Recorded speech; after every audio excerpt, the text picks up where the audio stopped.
एक तरफ भारत आए तालिबानी मंत्री मुत्ताकी महिला पत्रकारों को अपनी प्रेस कॉन्फ्रेंस से दूर रखने की कोशिश करते हैं। हालांकि बाद में उन्हें अपना फैसला बदलना पड़ता है और महिला पत्रकारों के कड़े सवालों के जवाब भी देने पड़ते हैं। तो दूसरी तरफ बंगाल में हुए एक और बलात्कार पर मुख्यमंत्री ममता बनर्जी का बयान आया है कि वो लड़की देर रात हॉस्टल से बाहर क्यों थी। नमस्कार, मैं हूं रुचा अनिरुद्ध और आप देख रहे हैं खबरें अनकही। सबसे पहले जान लेते हैं दिन की बड़ी खबरें। बिहार में चुनाव से पहले लालू परिवार को बड़ा झटका लगा है। दिल्ली की राउज एवेन्यू कोर्ट ने आईआरसीटीसी होटल घोटाले मामले में लालू यादव, राबड़ी देवी और तेजस्वी समेत सभी आरोपियों के खिलाफ साजिश के आरोप तय कर दिए हैं। सभी के खिलाफ मुकदमा चलाया जाएगा। इस पर तेजस्वी यादव ने कहा कि तूफानों से लड़ने में मजा ही कुछ और है। हमने संघर्ष के पथ को चुना है, अच्छे मुसाफिर भी बनेंगे और मंजिल तक भी पहुंचेंगे। पाकिस्तान के लाहौर में इजराइल हमास समझौते के खिलाफ शुरू हुआ आंदोलन बेहद हिंसक हो चुका है। अलग अलग जगह हुई झड़पों में कई पुलिसकर्मी घायल हुए हैं और करीब 40 लोगों की मौत होने की खबर है। भीड़ को काबू करने के लिए पाक रेंजर्स ने गोलियां चलाईं, जिसमें एक गोली तहरीके लब्बैक पाकिस्तान के चीफ कट्टरपंथी मौलाना साद को भी लगी है। इजराइल और हमास के बीच समझौते के तहत बंधकों की रिहाई शुरू हो गई है। हमास ने सभी जिंदा इजरायली बंधकों को रिहा कर दिया है। वहीं शांति समझौते को लेकर आज मिस्र में एक सम्मेलन का आयोजन किया जा रहा है, जिसमें अमेरिकी राष्ट्रपति ट्रंप समेत 27 देशों के नेता शामिल होंगे। खबरें अनकही में आज बात होगी बिहार की राजनीति में जेडीयू के घटते कद की, घुसपैठियों की बढ़ती संख्या पर गृह मंत्री अमित शाह के बयान की, पाकिस्तान अफगानिस्तान के बीच लड़ाई की और गाजा में शांति स्थापना की। बिहार की राजनीति में एक ऐतिहासिक बदलाव देखने को मिल रहा है, जिसकी कल्पना शायद किसी ने नहीं की थी।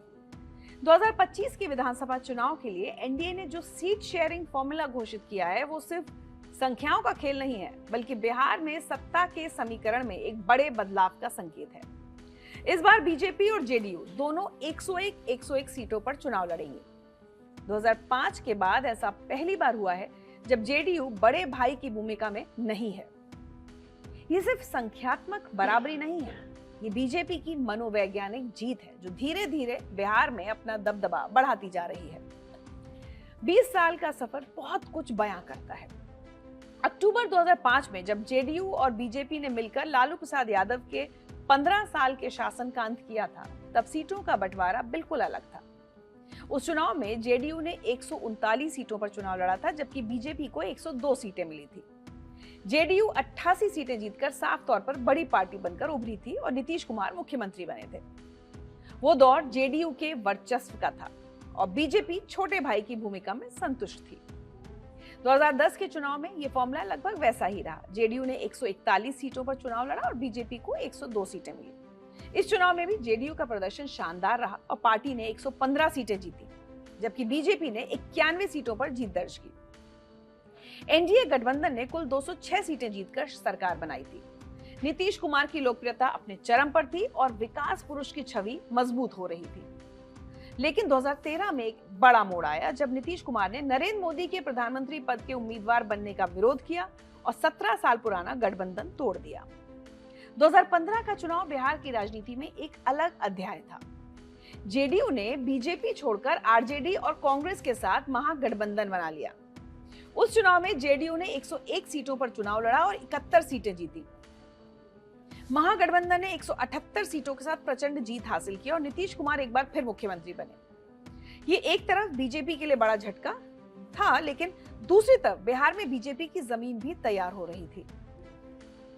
2017 में नीतीश कुमार ने एक बार फिर राजनीतिक करवट ली और महागठबंधन छोड़कर वापस एनडीए में लौट आए। 2020 का विधानसभा चुनाव इसी पृष्ठभूमि में हुआ और यहीं से असली तस्वीर साफ होने लगी। 2020 में जेडीयू को 122 सीटें मिली थी, जिसमें से उन्होंने जीतन राम मांझी की पार्टी हिंदुस्तानी आवाम मोर्चा को 7 सीटें दी।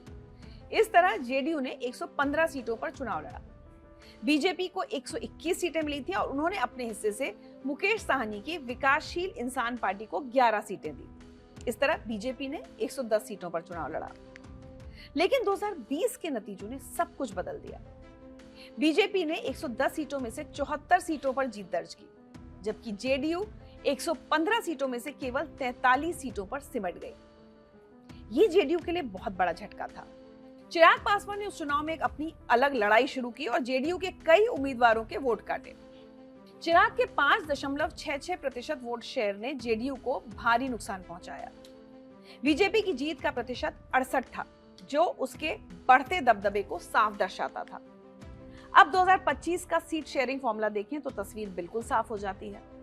बीजेपी और जेडीयू दोनों को 101 सीटें मिली हैं।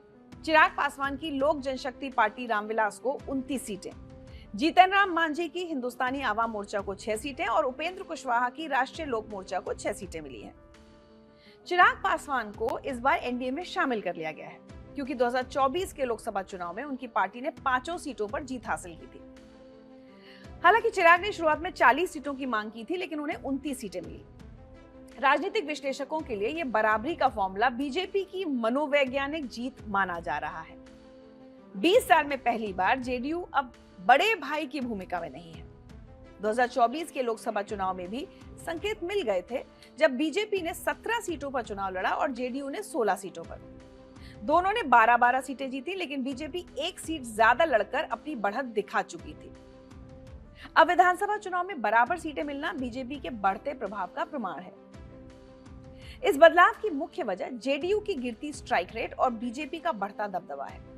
जहां 2020 में बीजेपी ने 68% सीटों पर जीत हासिल की, वहीं जेडीयू की जीत का प्रतिशत केवल 37 था। चुनाव में नंबर गेम और जीत की संभावना सबसे अहम होती है और इसी आधार पर बीजेपी ने अपनी बात मनवाई। जेडीयू ने शुरुआत में बीजेपी से 1 सीट ज्यादा की मांग की थी, ताकि बड़े भाई का दर्जा बना रहे, लेकिन अमित शाह और जेपी नड्डा की कड़ी बातचीत के बाद बराबरी पर सहमति बनी। यह फॉर्मूला बीजेपी की दूरगामी रणनीति का हिस्सा है। पार्टी बिहार में सत्ता का असली केंद्र बनना चाहती है। 2020 के बाद से ही संकेत मिल रहे थे कि बीजेपी अब छोटे भाई की भूमिका में नहीं रहना चाहती। नीतीश कुमार की उम्र, उनकी घटती लोकप्रियता और जेडीयू की कमजोर संगठनात्मक ताकत ने बीजेपी को यह मौका दे दिया है। प्रधानमंत्री मोदी और अमित शाह की रणनीति साफ है कि बिहार में बीजेपी को मजबूत किया जाए और अगले चरण में नेतृत्व की स्थिति हासिल की जाए। एनडीए के सीट बंटवारे पर आरजेडी ने तंज कसा है। आरजेडी नेता मृत्युंजय तिवारी ने कहा कि बीजेपी जेडीयू को खत्म करने की योजना बना रही है, कि बीजेपी जेडीयू को समाप्त कर देगी और मुख्यमंत्री भी नहीं बनाएगी। तो अब वो दृश्य तो दिख रहा है, तो हैसियत बता दी। अभी बड़े भाई की भूमिका में जेडीयू रहती थी, बराबरी पर लाया है और श्री चिराग पासवान जी और बीजेपी ने मिलकर 130 सीट ले ली। अब चुनाव के बाद जेडीयू को समाप्त बीजेपी कर देगी और मुख्यमंत्री का कुर्सी भी ले लेगी। और आदरणीय जीतन बाबू मांझी जी तो 15 सीट में गिड़गिड़ा रहे थे, 6 सीटों पर उनको आधे दर्जन पर सल्टा दिया, सिमटा दिया। ये बयान भले ही विपक्ष की राजनीति हो, लेकिन इसमें कुछ सच्चाई जरूर है। बीजेपी धीरे धीरे अपनी जमीन मजबूत कर रही है और उस पर जेडीयू की निर्भरता बढ़ती जा रही है। इस बदलाव के कई संकेत हैं। बीजेपी की केंद्रीय चुनाव समिति की बैठक प्रधानमंत्री मोदी की अध्यक्षता में हुई और सभी फैसले दिल्ली में लिए गए। नीतीश कुमार ने सीधे बातचीत में हिस्सा नहीं लिया, बल्कि जेडीयू के राष्ट्रीय कार्यकारी अध्यक्ष संजय झा ने बातचीत की। यह भी संकेत है कि केंद्र की भूमिका बढ़ी है और राज्य की स्वायत्तता घटी है। बिहार की जाति आधारित राजनीति में यह बदलाव और भी अहम है। नीतीश कुमार ने पिछड़ों और महादलितों के बीच अपनी मजबूत पकड़ बनाई थी। 2007 में महादलित आयोग बनाकर 2009 में 18 दलित समुदायों को महादलित की श्रेणी में रखकर नीतीश ने अपना वोट बैंक मजबूत किया था। लेकिन अब बीजेपी भी इन समीकरणों पर सीधे काम कर रही है और अपना आधार बढ़ा रही है। चिराग पासवान का एनडीए में शामिल होना भी बीजेपी की रणनीति का हिस्सा है। 2020 में चिराग ने जेडीयू को नुकसान पहुंचाया था और बीजेपी को फायदा हुआ था। अब उन्हें 29 सीटें देकर बीजेपी ने 2 काम किए हैं। एक तो दलित वोटों को साधना और दूसरा जेडीयू को कमजोर करने वाले फैक्टर को अपने साथ ले लेना। चिराग 2024 के लोकसभा चुनाव में 5 सीटों पर जीत चुके हैं, इसलिए उनकी ताकत को नजरअंदाज नहीं किया जा सकता। ये सीट शेयरिंग फॉर्मूला एनडीए के भीतर सत्ता संतुलन में बदलाव का संकेत है। जहां 2005 से 2020 तक जेडीयू हमेशा बड़ी पार्टी थी और ज्यादा सीटों पर चुनाव लड़ती थी, वहीं अब दोनों पार्टियां बराबर हैं। बीजेपी का इशारा साफ है कि अब वो दूसरे नंबर की भूमिका में नहीं रहेगी। अगले चरण में नेतृत्व की स्थिति हासिल करने की तैयारी पूरी है। बराबरी की सीट शेयरिंग से मतदाताओं पर भी असर पड़ेगा। 20 साल तक जेडीयू को बड़ा भाई मानने वाले मतदाता अब दोनों पार्टियों को समान स्तर पर देखेंगे। ये खासकर उन मतदाताओं को प्रभावित करेगा जो ताकत और नेतृत्व के आधार पर वोट देते हैं। जब बीजेपी और जेडीयू बराबर सीटों पर लड़ेंगे तो ये सवाल उठेगा कि असली नेतृत्व किसके हाथ में है। बिहार की राजनीति में यह बदलाव धीरे धीरे हो रहा है, लेकिन निर्णायक है। 20 साल की यात्रा बताती है कि सत्ता के समीकरण कैसे बदलते हैं। जो नीतीश कुमार कभी बड़े भाई थे, आज बिहार की राजनीति में उनका वर्चस्व कितना है, ये 14 नवंबर को साबित हो जाएगा।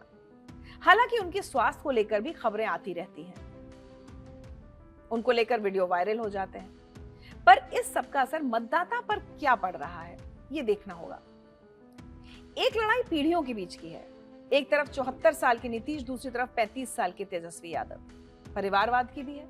एक तरफ लालू के बेटे तेजस्वी, रामविलास पासवान के बेटे चिराग, दूसरी तरफ आम परिवार से आए प्रशांत किशोर। ये चुनाव सिर्फ सरकार तय नहीं करेगा, बिहार की राजनीति का भविष्य भी लिखेगा।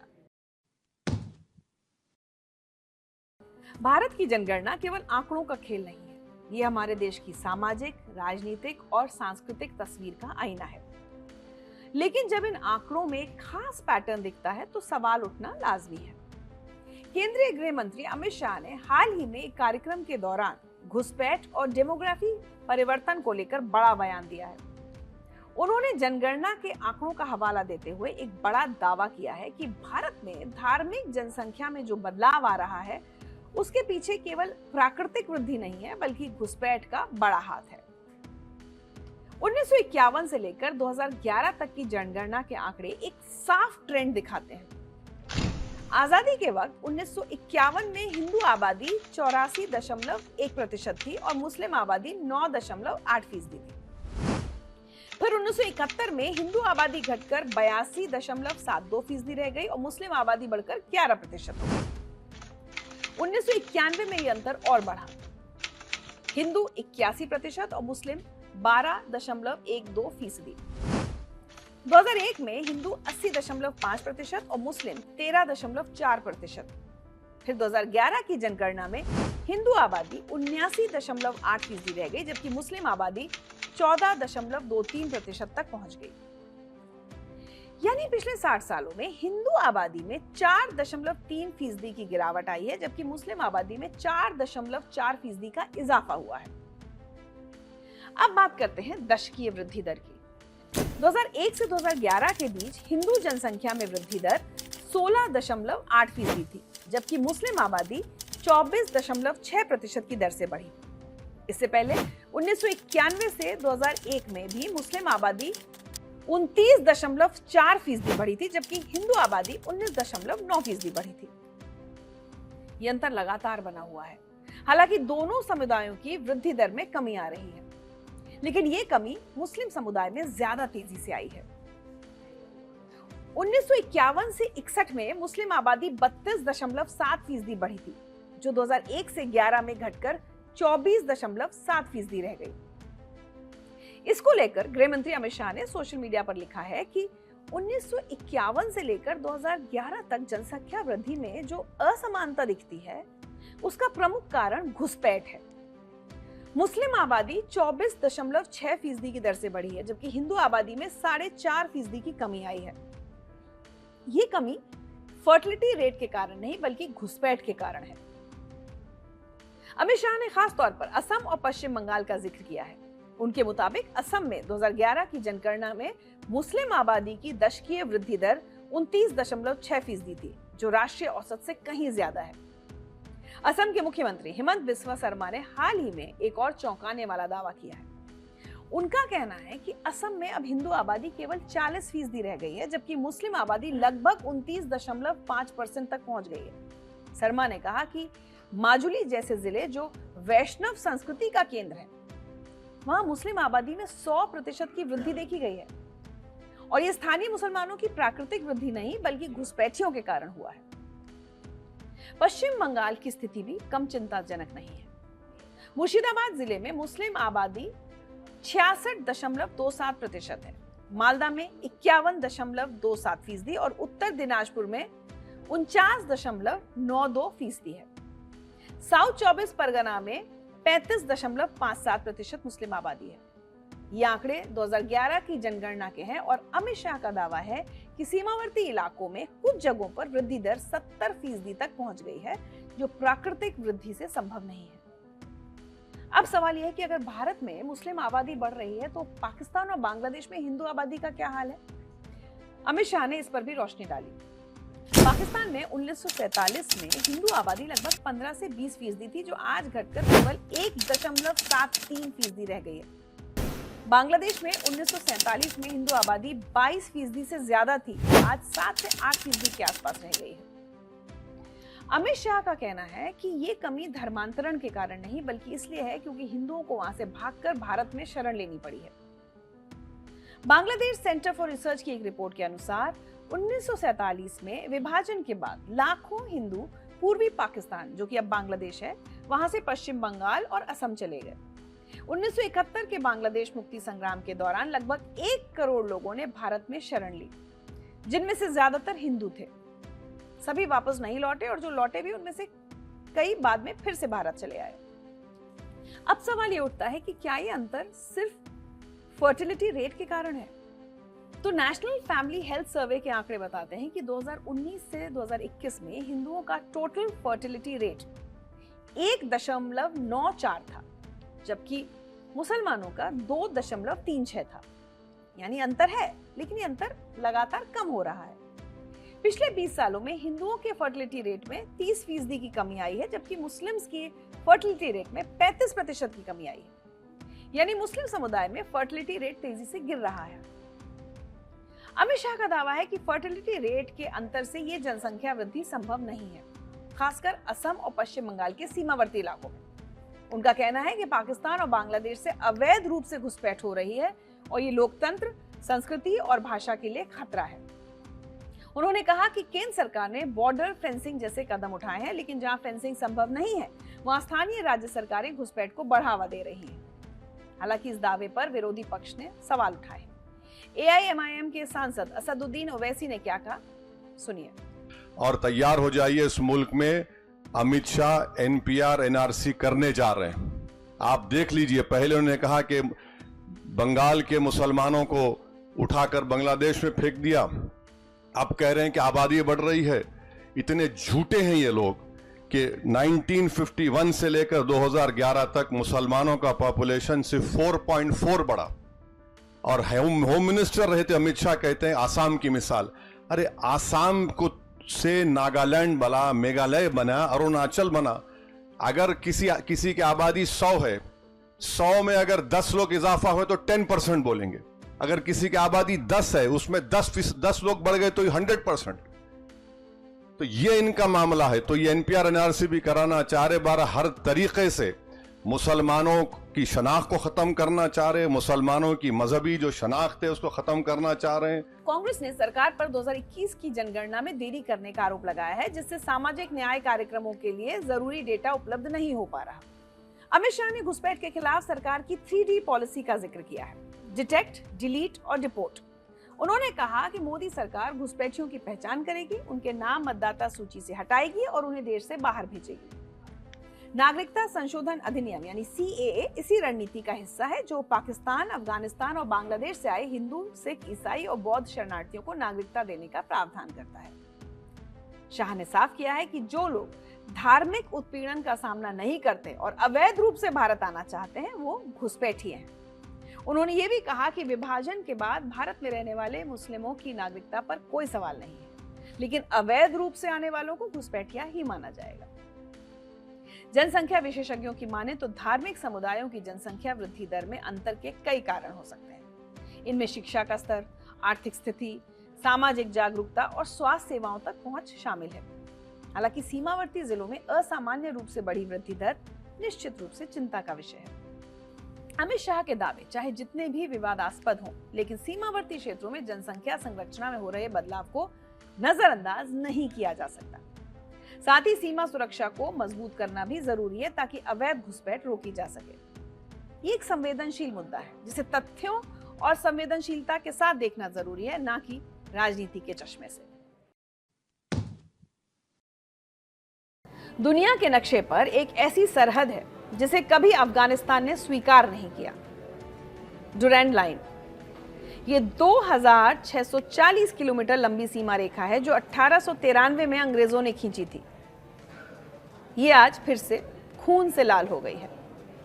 पाकिस्तान और अफगानिस्तान के बीच जो तनाव पिछले कई सालों से उबल रहा था, वो 11 अक्टूबर 2025 को पूरी तरह से फूट पड़ा। तालिबान का दावा है कि उन्होंने पाकिस्तानी सेना के 58 जवानों को मार गिराया और 25 से ज्यादा बॉर्डर पोस्ट पर कब्जा कर लिया।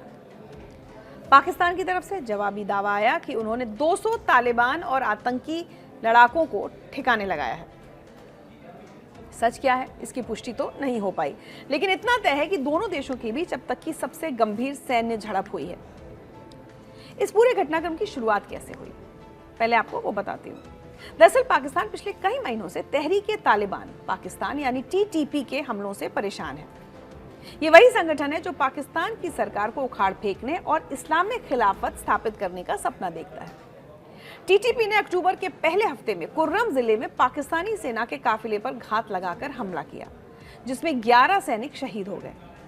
फिर कई और हमले हुए जिनमें कुल 23 पाकिस्तानी सुरक्षाकर्मी और 3 नागरिक मारे गए। पाकिस्तान का आरोप है कि टीटीपी को अफगानिस्तान में पनाह मिली हुई है, वहीं से ये आतंकवादी पाकिस्तान में हमले करते हैं। जवाब में पाकिस्तान ने क्या किया? इस हफ्ते की शुरुआत में पाकिस्तानी फाइटर जेट्स ने काबुल और पूर्वी अफगानिस्तान के पक्तिका प्रांत में एक बाजार पर एयर स्ट्राइक्स की। अफगानिस्तान के अधिकारियों ने इसे अपनी संप्रभुता का खुला उल्लंघन बताया। पाकिस्तान ने आधिकारिक तौर पर इन हमलों की ना तो पुष्टि की ना इनकार किया, लेकिन अफगानिस्तान को यह बर्दाश्त नहीं हुआ। 11 अक्टूबर की रात को तालिबानी फौजों ने डुरैंड लाइन पर पाकिस्तानी सेना और फ्रंटियर कॉर्प्स की चौकियों पर भारी गोलाबारी शुरू कर दी। टैंक, भारी हथियार, आर्टिलरी सब कुछ इस्तेमाल हुआ। कुनार और हेलमंद प्रांत में अफगानी सैनिकों ने पाकिस्तानी पोस्ट्स पर कब्जा करने का दावा किया। 12 अक्टूबर तक स्थिति और भी गंभीर हो गई। पाकिस्तान के प्रधानमंत्री शहबाज शरीफ ने कड़ी प्रतिक्रिया का वादा किया। पाकिस्तान के army chief field marshal Asim Munir खुद सीमा पर पहुंचे और फ्रंटियर पोजीशंस का जायजा लिया। दूसरी तरफ तालिबान सरकार के प्रवक्ता जबीहुल्लाह मुजाहिद ने ऐलान किया कि उन्होंने अपने लक्ष्य हासिल कर लिए हैं और अब ऑपरेशन रोक रहे हैं। और फिर सऊदी अरब और कतर ने बीच बचाव किया। दोनों खाड़ी देशों ने चिंता जताई और पाकिस्तान अफगानिस्तान से संयम बरतने और बातचीत की अपील की। इधर भारत में मौजूद अफगानी विदेश मंत्री अमीर खान मुत्तकी ने प्रेस कॉन्फ्रेंस में कहा कि कतर और सऊदी अरब की मध्यस्थता के बाद उन्होंने फिलहाल अपने ऑपरेशंस रोक दिए हैं, लेकिन उनकी चेतावनी साफ थी कि अगर पाकिस्तान सहयोग नहीं करेगा तो अफगानिस्तान के पास दूसरे विकल्प भी हैं। अब इस पूरी कहानी में सबसे दिलचस्प मोड़ आता है जब पाकिस्तान और अफगानिस्तान की सेनाएं एक दूसरे पर गोलियां बरसा रही थी। ठीक उसी समय अफगानिस्तान के विदेश मंत्री अमीर खान मुत्तकी कहां थे? भारत में। जी हां, 9 अक्टूबर को मुत्तकी नई दिल्ली पहुंचे। तालिबान के सत्ता में आने के बाद यह पहली बार है जब कोई अफगानी मंत्री भारत आया है। यह ऐतिहासिक दौरा है क्योंकि भारत ने कभी तालिबान सरकार को आधिकारिक मान्यता नहीं दी। फिर भी डिप्लोमेसी के दरवाजे खुले रहे। 10 अक्टूबर को विदेश मंत्री एस जयशंकर और मुत्तकी के बीच लंबी चर्चा हुई। एक संयुक्त बयान जारी हुआ जिसमें भारत ने अफगानिस्तान के विकास में रुचि जताई और अफगानिस्तान ने पहलगाम हमले की निंदा करते हुए जम्मू कश्मीर को भारत का हिस्सा माना। इससे पाकिस्तान बौखला गया। इस्लामाबाद ने अफगान राजदूत को तलब किया और विरोध दर्ज कराया कि तालिबान ने कश्मीरी लोगों के संघर्ष को धोखा दिया है, लेकिन अफगानिस्तान अपने बयान पर अडिग रहा। अमीर खान मुत्तकी की भारत यात्रा के दौरान ही सीमा पर गोलीबारी चरम पर पहुंची। 11 अक्टूबर को उन्होंने दिल्ली में एक प्रेस कॉन्फ्रेंस की और पाकिस्तान पर सीधा निशाना साधा। मुत्तकी ने कहा कि अफगानिस्तान आखिरकार आजाद है और शांति के लिए काम कर रहा है। अगर पाकिस्तान अच्छे संबंध और शांति नहीं चाहता तो अफगानिस्तान के पास दूसरे विकल्प भी हैं। उन्होंने ये भी कहा कि टीटीपी की अफगानिस्तान में कोई मौजूदगी नहीं है और आतंकवाद पाकिस्तान की खुद की घरेलू समस्या है। इस बयान से पाकिस्तान और भड़क गया। अब सवाल यह है कि इस पूरे घटनाक्रम में भारत की क्या स्थिति है? भारत ने आधिकारिक तौर पर अफगानिस्तान पाकिस्तान संघर्ष पर कोई सीधा बयान नहीं दिया है, लेकिन भारत की रणनीति साफ दिख रही है। पहली बात, भारत अफगानिस्तान के साथ राजनयिक संबंध मजबूत कर रहा है। अफगानिस्तान के विदेश मंत्री मुत्ताकी की यात्रा के दौरान तय हुआ कि भारत काबुल में अपना दूतावास फिर से खोलेगा, जो 4 साल से बंद था। दोनों देशों ने व्यापार, आर्थिक सहयोग और क्षेत्रीय मुद्दों पर बातचीत को आगे बढ़ाने पर सहमति जताई। दूसरी बात, भारत अफगानिस्तान को सीधे अपने पड़ोसी के तौर पर पेश कर रहा है। विदेश मंत्री एस जयशंकर ने अपने बयान में कहा, और मैं उन्हें कोट कर रही हूं, as a contiguous neighbor and a well-wisher of the Afghan people, India has a deep interest in your development and progress. Today, I reaffirm that our long-standing partnership that has seen so many Indian projects in Afghanistan stands renewed. We can discuss the maintenance and repairs of finished projects as well as steps to complete others to which we have already committed. Beyond that, other development priorities of Afghanistan can be discussed by our teams. कुल मिलाकर उन्होंने कहा कि सटे हुए पड़ोसी और अफगान लोगों के शुभचिंतक, इनके रूप में भारत की अफगानिस्तान के विकास में गहरी रुचि है और अफगानिस्तान में रुके हुए प्रोजेक्ट्स को फिर से शुरू किया जाएगा। ये शब्द सटे हुए पड़ोसी बेहद अहम है, क्योंकि अफगानिस्तान का 106 किलोमीटर लंबा बॉर्डर पाकिस्तान अधिकृत कश्मीर यानी पीओके से लगता है और भारत पीओके को अपना हिस्सा मानता है। तीसरी और सबसे महत्वपूर्ण बात, पाकिस्तान लंबे समय से आरोप लगाता रहा है कि भारत की खुफिया एजेंसी रॉ टीटीपी को फंडिंग और ट्रेनिंग देती है। पाकिस्तानी नेतृत्व का कहना है कि अफगानिस्तान में भारतीय कॉन्सुलेट का नेटवर्क टीटीपी को मदद करता है। हालांकि इसका कोई ठोस सबूत वो अब तक पेश नहीं कर पाया है, लेकिन आरोप बार बार दोहराता है। अब जब तालिबान और भारत करीब आ रहे हैं और पाकिस्तान अफगानिस्तान रिश्ते खराब हो रहे हैं, तो इस्लामाबाद की टेंशन बढ़ना स्वाभाविक है। भारत की रणनीति यह है कि वो ना तो सीधे इस संघर्ष में कूद रहा है, ना ही कोई भड़काऊ बयान दे रहा है, लेकिन राजनयिक स्तर पर भारत अफगानिस्तान के साथ अपने संबंध गहरे कर रहा है, जो पाकिस्तान के लिए एक रणनीतिक झटका है। पाकिस्तान ने दशकों से अफगानिस्तान में रणनीतिक गहराई बनाने की कोशिश की, तालिबान को हमेशा अपना सहयोगी माना, लेकिन अब वही तालिबान भारत के साथ हाथ मिला रहा है और पाकिस्तान को धमकी दे रहा है। सवाल यह है कि पाकिस्तान से टीटीपी की दुश्मनी की वजह क्या है। दरअसल 2001 में अमेरिका के अफगानिस्तान पर हमले के बाद पाकिस्तान ने अमेरिका का साथ दिया था। इससे टीटीपी नाराज हो गया, वो इसे इस्लाम के खिलाफ मानता था। टीटीपी का मानना है कि पाकिस्तान सरकार सच्चा इस्लाम नहीं मानती, इसीलिए वो उस पर हमला करता है। टीटीपी का अफगान तालिबान के साथ गहरा जुड़ाव है, दोनों ग्रुप एक दूसरे को समर्थन देते हैं। 2021 में अफगान तालिबान के सत्ता में आने के बाद पाकिस्तान ने टीटीपी को निशाना बनाकर अफगानिस्तान में हमले किए, तब से तनाव और बढ़ गया है। फिलहाल पाकिस्तान ने अफगानिस्तान के साथ अपनी सभी सीमाएं बंद कर दी हैं। तोरखम और चमन जैसे मुख्य व्यापारिक मार्ग बंद हैं, साथ ही खरलाची, अंगूर अड्डा और गुलाम खान जैसी छोटी क्रॉसिंग्स भी बंद कर दी गई हैं। ये 2640 किलोमीटर की सीमा अब पूरी तरह सील है। अफगानिस्तान एक लैंडलॉक्ड देश है, जिसकी अर्थव्यवस्था काफी हद तक पाकिस्तान के रास्ते व्यापार पर निर्भर है। ये बॉर्डर बंदी अब दोनों देशों के लिए आर्थिक नुकसान का सबब बन रही है। अब सवाल यह है कि अब क्या होगा। सऊदी अरब और कतर ने मध्यस्थता की है और फिलहाल गोलीबारी रुकी हुई है, लेकिन शांति कितनी टिकाऊ है ये कहना मुश्किल है। पाकिस्तान का टीटीपी से निपटने का मुद्दा बरकरार है और वो लगातार अफगानिस्तान से आतंकवादियों के खिलाफ कार्रवाई की मांग कर रहा है। अफगानिस्तान साफ इनकार कर रहा है कि उसकी जमीन से किसी दूसरे देश के खिलाफ कोई गतिविधि नहीं हो रही है।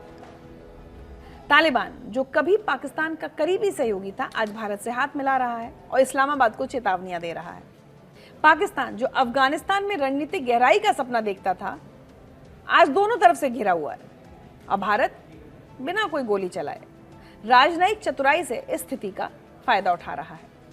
अफगानिस्तान के साथ संबंध सुधारना भारत की क्षेत्रीय रणनीति का हिस्सा है, खासकर तब जब चाइना पाकिस्तान इकोनॉमिक कॉरिडोर के जरिए चीन का प्रभाव बढ़ रहा है। अफगानिस्तान में भारत की मौजूदगी पाकिस्तान के लिए रणनीतिक दबाव बनाती है। तो कुल मिलाकर सारे रिश्तों की अगर स्थिति देखी जाए तो दिलचस्प भी है और नाजुक भी।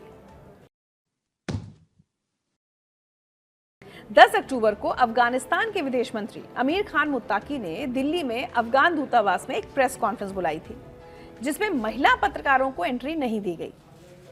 ये घटना तब सामने आई जब मुत्ताकी विदेश मंत्री एस जयशंकर के साथ बैठक के बाद मीडिया से बात करने वाले थे। प्रेस कॉन्फ्रेंस में सिर्फ चुनिंदा मीडिया संगठनों के पुरुष पत्रकारों को ही बुलाया गया, जबकि सभी महिला पत्रकारों को अंदर जाने से रोक दिया गया। इस घटना के बाद भारत में जबरदस्त विरोध शुरू हुआ। एडिटर्स गिल्ड ऑफ इंडिया और इंडियन विमेन प्रेस कॉर्प्स ने इसे अत्यधिक भेदभावपूर्ण बताते हुए कड़ी निंदा की। सोशल मीडिया पर महिला और पुरुष पत्रकारों ने बराबर से इस भेदभाव के खिलाफ विरोध जताया। कांग्रेस नेता प्रियंका गांधी वाड्रा ने पीएम नरेंद्र मोदी से इस पर सफाई मांगी, जबकि राहुल गांधी ने कहा कि सरकार की चुप्पी नारी शक्ति के नारों के खोखलेपन को उजागर करती है। हालांकि विदेश मंत्रालय ने साफ कर दिया कि इस प्रेस कॉन्फ्रेंस के आयोजन में भारत सरकार की कोई भूमिका नहीं थी।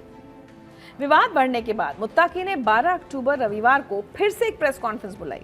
इस बार महिला पत्रकारों को विशेष रूप से आमंत्रित किया गया। वहां मुत्ताकी ने अपनी सफाई देते हुए कहा कि ये कोई जानबूझकर किया गया बहिष्कार नहीं था, बल्कि एक तकनीकी समस्या थी। उन्होंने कहा कि प्रेस कॉन्फ्रेंस अचानक तय हुई थी और छोटी सी लिस्ट बनाई गई थी। समय कम था, इसलिए कुछ पत्रकारों को बुलाया गया। हमारा इरादा किसी के अधिकारों को नकारने का नहीं था, चाहे वो पुरुष हो या महिलाएं। हालांकि उनकी इस बात पर बिल्कुल भी विश्वास नहीं किया जा सकता। छोटी सी लिस्ट में एक भी महिला नहीं, जबकि भारत में विदेश मामलों पर रिपोर्टिंग करने वाले पत्रकारों में कई महिलाओं के नाम प्रमुख हैं। तो जो मुत्ताकी कह रहे हैं वो सिर्फ एक डैमेज कंट्रोल है, उससे ज्यादा कुछ भी नहीं है। लेकिन एक बहुत अच्छी बात थी, दूसरी कॉन्फ्रेंस में दर्जन भर से ज्यादा महिला पत्रकार मौजूद थी, जिन्होंने खुलकर अफगानिस्तान में महिलाओं और लड़कियों के अधिकारों और शिक्षा से जुड़े सवाल पूछे। एक और अच्छी बात यह थी कि इस बार पुरुष पत्रकारों ने खुद आगे बढ़कर महिलाओं को आगे बैठने का और सवाल पूछने का मौका भी दिया। अफगानिस्तान में तालिबान ने महिलाओं की जिंदगी को बहुत मुश्किल किया हुआ है। उनके बाहर निकलने, बोलने और काम करने पर सिर्फ इसलिए रोक लगा दी गई है क्योंकि वो महिलाएं हैं। 2021 में सत्ता में वापसी के बाद तालिबान ने महिलाओं पर ढेर सारी पाबंदियां लाद दी। लड़कियों के 7वीं क्लास से ऊपर पढ़ने पर बैन लगा दिया। उनका कॉलेज, यूनिवर्सिटी जाना बंद कर दिया। बिना मर्द के महिलाएं बाहर नहीं निकल सकती। 2023 में महिलाओं के ब्यूटी पार्लर्स बंद कर दिए। महिला पत्रकारों को फोटो वीडियो लेने से रोका गया। न्यूज चैनल से महिलाओं को हटा दिया गया। ऐसा ही कुछ अफगानिस्तान के विदेश मंत्री अमीर खान मुत्ताकी ने भारत में भी करने की कोशिश की, लेकिन ये भारत है, यहाँ तालिबान का नहीं लोकतंत्र का राज है, जहाँ हर शख्स को सवाल पूछने का अधिकार है, चाहे वो औरत हो या आदमी। उम्मीद है भारत से मुत्ताकी नारी शक्ति का संदेश वापस लेकर जाएंगे, वो शक्ति जिसे उन्होंने खुद अपनी आंखों से देख लिया। आज मिस्र के शर्म अल शेख में एक ऐतिहासिक सम्मेलन हो रहा है, जहां दुनिया के सबसे ताकतवर नेता एक साथ आ रहे हैं। अमेरिकी राष्ट्रपति डोनाल्ड ट्रंप और मिस्र के राष्ट्रपति अब्देल फताह अल सीसी मिलकर इस शिखर सम्मेलन की मेजबानी कर रहे हैं। फ्रांस के राष्ट्रपति इमैनुअल मैक्रो, इटली की प्रधानमंत्री जॉर्जिया मेलोनी, ब्रिटेन के प्रधानमंत्री केयर स्टारमर, स्पेन के प्रधानमंत्री पेड्रो सांचेज, तुर्की के राष्ट्रपति रजब तैयब एर्दोगान समेत 27 देशों के नेता इस बैठक में शामिल हो रहे हैं। भारत के प्रधानमंत्री मोदी को भी न्योता मिला था, लेकिन वो इसमें शामिल नहीं होंगे। उनकी जगह विदेश राज्य मंत्री कीर्ति वर्धन सिंह हिस्सा लेंगे। संयुक्त राष्ट्र के महासचिव एंटोनियो गुतरस भी वहां मौजूद रहेंगे। मिस्र की सरकार के मुताबिक इस सम्मेलन का मकसद गाजा में जंग को खत्म करना, मिडिल ईस्ट में शांति और स्थिरता की कोशिशों को बढ़ावा देना और इस क्षेत्र में सुरक्षा का एक नया दौर शुरू करना है। इस सम्मेलन की खास बात यह है कि फिलिस्तीनी राष्ट्रपति महमूद अब्बास भी इसमें शामिल होंगे, लेकिन इजराइल के प्रधानमंत्री बेंजामिन नेतन्याहू और हमास के प्रतिनिधि इस बैठक में शामिल नहीं होंगे। मीटिंग में शामिल होने से पहले डोनाल्ड ट्रंप अचानक इजराइल पहुंचे, जहां तेल अवीव एयरपोर्ट पर पीएम नेतन्याहू ने उनका स्वागत किया। ट्रंप का इजराइल दौरा पहले से प्रस्तावित नहीं था। उन्हें सम्मेलन में हिस्सा लेने के लिए मिस्र के शर्म अल शेख पहुंचना था, लेकिन वो पहुंच गए तेल अवीव। इजराइल रवाना होने से पहले ट्रंप ने कहा था कि युद्ध खत्म हो गया है, हालांकि असली चुनौतियां अभी बाकी हैं। मिस्र के विदेश मंत्रालय ने बताया है कि इस बैठक में एक दस्तावेज पर हस्ताक्षर होने की उम्मीद है, जो गाजा में युद्ध को आधिकारिक रूप से खत्म कर देगा। पूर्व ब्रिटिश प्रधानमंत्री टोनी ब्लेयर, जो ट्रंप की शांति योजना के तहत गाजा के प्रशासन की देखरेख के लिए बनाए गए बोर्ड ऑफ पीस का हिस्सा भी होंगे, उन्होंने भी फिलिस्तीनी अधिकारियों से मुलाकात की है। गाजा के हालात इस वक्त बेहद दर्दनाक हैं और आंकड़े इसकी गवाही देते हैं। 7 अक्टूबर 2023 जब वो हमला हुआ था, तब से लेकर अक्टूबर 2025 तक गाजा के स्वास्थ्य मंत्रालय के मुताबिक इजरायली हमलों में 67,806 फिलिस्तीनियों की जान गई है। और 1,70,066 लोग घायल हुए हैं। गाजा में मानवीय संकट अब भी जारी है और वहां की तबाही देखकर रूह कांप जाती है। संयुक्त राष्ट्र के सैटेलाइट सेंटर की रिपोर्ट के मुताबिक गाजा सिटी की लगभग 83% इमारतें नष्ट हो चुकी हैं या क्षतिग्रस्त हैं, जबकि पूरे गाजा में 78% स्ट्रक्चर्स को नुकसान पहुंचा है। संयुक्त राष्ट्र पर्यावरण कार्यक्रम ने बताया है कि गाजा से लगभग 610 लाख टन मलबा साफ करना होगा, जो 25 आईफिल टावर के बराबर है। विश्व बैंक का अनुमान है कि गाजा के पुनर्निर्माण के लिए $50 अरब से ज्यादा की जरूरत होगी। लगभग 1.9 बिलियन लोग यानी गाजा की 90% आबादी विस्थापित हो चुकी है और कई लोगों को कई बार विस्थापित होना पड़ा है। 9 अक्टूबर 2025 को इजराइल और हमास ने ट्रंप की 20 सूत्रीय शांति योजना के पहले चरण को मंजूरी दी और 11 अक्टूबर दोपहर 12 बजे से युद्ध विराम लागू हो गया। गाजा के कुछ हिस्सों से इजरायली सेना पीछे हट रही है और हजारों फिलिस्तीनी अपने घरों की ओर लौट रहे हैं। हालांकि उन्हें वहां मलबे के सिवा कुछ नहीं मिल रहा। 13 अक्टूबर को पहले चरण के तहत हमास ने सभी जिंदा इजरायली बंधकों को रिहा कर दिया है और बदले में इजराइल फिलिस्तीनी कैदियों को रिहा करने की तैयारी कर रहा है। ट्रंप की योजना के मुताबिक गाजा को एक आतंकवाद मुक्त क्षेत्र बनाया जाएगा, जहां से हमास को बाहर कर दिया जाएगा। गाजा का प्रशासन फिलिस्तीनी टेक्नोक्रेट्स को सौंपा जाएगा और आखिर में फिलिस्तीनी अथॉरिटी को शासन सौंपा जाएगा, बशर्ते वो सुधार करें। इस योजना की देखरेख के लिए डोनाल्ड ट्रंप की अध्यक्षता में बोर्ड ऑफ पीस भी बनाया गया, जिसमें पूर्व ब्रिटिश प्रधानमंत्री टोनी ब्लेयर भी शामिल हैं। रोजाना 600 ट्रक मानवीय सहायता गाजा में भेजी जा रही है और संयुक्त राष्ट्र के पास 1,70,000 मीट्रिक टन खाद्य सामग्री तैयार है, जो गाजा की आबादी को 3 महीने तक खाना खिला सकती है। बेंजामिन नेतन्याहू का रुख इस पूरे समझौते में सबसे विवादास्पद और चिंताजनक है। 11 अक्टूबर को युद्ध विराम लागू होने के कुछ घंटों बाद ही नेतन्याहू ने एक वीडियो संदेश में धमकी दी कि अगर हमास निरस्त्र नहीं होता तो इजराइल युद्ध में वापस लौट सकता है। ये पहली बार नहीं था जब नेतन्याहू ने ऐसी चेतावनी दी, लेकिन समझौते के बाद ऐसा बयान चिंताजनक है, क्योंकि ये दर्शाता है कि वो पूरी तरह से शांति के लिए प्रतिबद्ध नहीं है। नेतन्याहू का दावा है कि उन्होंने भारी सैन्य और कूटनीतिक दबाव में समझौता किया है। उन्होंने कहा है कि इजरायली सेना गाजा के 50% से ज्यादा हिस्से में मौजूद रहेगी, यहां तक कि सभी बंधकों की रिहाई के बाद भी। नेतन्याहू ने यह भी साफ कर दिया कि वो फिलिस्तीनी अथॉरिटी को गाजा में कोई शासन देने के खिलाफ है, जो ट्रंप की योजना का एक महत्वपूर्ण हिस्सा है। उधर युद्ध विराम के कुछ घंटों के अंदर ही हमास के हथियारबंद लड़ाके गाजा की सड़कों पर गश्त करते नजर आए, जो ये संदेश देने की कोशिश है कि हमास अब भी गाजा के कुछ हिस्सों पर नियंत्रण चाहता है या रखता है। इस शांति समझौते के सामने कई बड़ी चुनौतियां हैं जो आने वाले दिनों में सामने आएंगी। सबसे बड़ा मुद्दा हमास के सरेंडर का है। हमास ने अभी तक इस बारे में कोई साफ जवाब नहीं दिया है। हमास ने पहले कहा था वो तभी सरेंडर करेगा जब फिलिस्तीन एक देश बन जाएगा। दूसरी बड़ी समस्या है इजरायली सेना। इजराइल चाहता है कि वो गाजा के बड़े हिस्से में मौजूद रहे, जबकि हमास पूरी वापसी चाहता है। तीसरा विवादास्पद मुद्दा फिलिस्तीनी अथॉरिटी की भूमिका है। नेतन्याहू इसके खिलाफ है, जबकि ट्रंप की योजना इसे जरूरी बताती है। चौथा सवाल यह है कि हमास का भविष्य क्या होगा।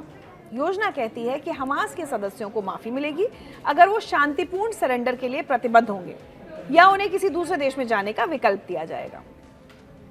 आज के शर्म अल शेख सम्मेलन में जो दस्तावेज साइन होगा वो तय करेगा कि क्या ये युद्ध विराम स्थायी शांति में बदलेगा या सिर्फ एक अस्थायी राहत बनकर रह जाएगा। दुनिया के 27 देशों के नेताओं की मौजूदगी दिखाती है कि अंतर्राष्ट्रीय समुदाय संकट को हल करने के लिए गंभीर है, लेकिन असली परीक्षा तब होगी जब दूसरे और तीसरे चरण की बातचीत शुरू होगी। नेतन्याहू और हमास दोनों को अपनी अपनी लाल रेखाओं से समझौता करना होगा। गाजा के लोग जो 2 साल से तबाही झेल रहे हैं, अपने बर्बाद घरों को लौट रहे हैं और उम्मीद कर रहे हैं कि शायद अब उन्हें शांति मिलेगी। लेकिन क्या शांति मिलेगी? मिलेगी तो किस कीमत पर? और ये शांति कितने दिन चलेगी? पूरी दुनिया इन सवालों के जवाब पर नजर रखेगी। तो खबरें अनकही में आज इतना ही, लेकिन चलते चलते आपको बता दूं, कुछ आवाजें सिर्फ गाने नहीं गाती बल्कि जज्बात को आवाज देती हैं। कुछ लोग सिर्फ कलाकार नहीं होते बल्कि एक एहसास बन जाते हैं। आज यानी 13 अक्टूबर एक जादुई आवाज की पुण्यतिथि है जिसने लाखों दिलों को छुआ और संगीत की दुनिया में हमेशा के लिए वो आवाज अमर हो गई। मैं बात कर रही हूं हिंदी सिनेमा के किशोर दा की। 13 अक्टूबर 1987 शाम के 4:45 बजे मुंबई में दिल का दौरा पड़ने से किशोर कुमार ने इस दुनिया को अलविदा कह दिया। संयोग देखिए, उसी दिन उनके बड़े भाई अशोक कुमार का 76वां जन्मदिन था। किशोर दा की उम्र उस वक्त सिर्फ 58 साल थी। एक संयोग ये भी है कि निधन से ठीक एक दिन पहले उन्होंने अपनी आखिरी रिकॉर्डिंग की थी। फिल्म वक्त की आवाज के लिए गुरु गुरु गाना जो आशा भोसले के साथ डुएट था, बप्पी लहरी का कॉम्पोजिशन, मिथुन चक्रवर्ती और श्रीदेवी की फिल्म। जैसे किशोर दा ने अपनी आखिरी सांस तक संगीत को जिया। 4 अगस्त 1929 मध्य प्रदेश का छोटा सा शहर खंडवा और एक बंगाली ब्राह्मण परिवार में जन्म हुआ आभास कुमार गांगुली का, जिन्हें दुनिया किशोर कुमार के नाम से जानती है। वकील के बेटे, 4 भाई बहनों में सबसे छोटे, इंदौर के क्रिश्चियन कॉलेज में पढ़ाई और फिर मुंबई का सफर। भाई अशोक कुमार पहले से ही स्टार थे, लेकिन किशोर दा ने अपनी पहचान खुद बनाई। 1946 में फिल्म शिकारी से एक्टिंग की शुरुआत हुई, लेकिन उनका दिल तो संगीत में बसता था। 1948 में फिल्म जिद्दी में देव आनंद के लिए पहला गाना, मरने की दुआएं क्यों मांगूं जीने की तमन्ना कौन करे। और बस वहीं से शुरू हुआ एक ऐसा सफर जो उनके जाने के बाद भी जारी है। किशोर दा सिर्फ गायक ही नहीं थे, वो एक संपूर्ण कलाकार थे। अभिनेता, निर्देशक, निर्माता, स्क्रीन प्ले राइटर, संगीतकार, हर रोल में परफेक्ट। रोमांटिक गाने हो या दर्द भरे नगमे, जोशीले गीत हो या संजीदा, हास्य अभिनय हो या इमोशनल सीन्स, किशोर दा में वो जादू था कि हर किरदार को, हर गाने को यादगार बना देते थे। उनके एक गाने की कुछ लाइंस आपके साथ शेयर कर रही हूँ। जिंदगी के सफर में गुजर जाते हैं जो मकाम, वो फिर नहीं आते, वो फिर नहीं आते। किशोर दा को हमारी श्रद्धांजलि।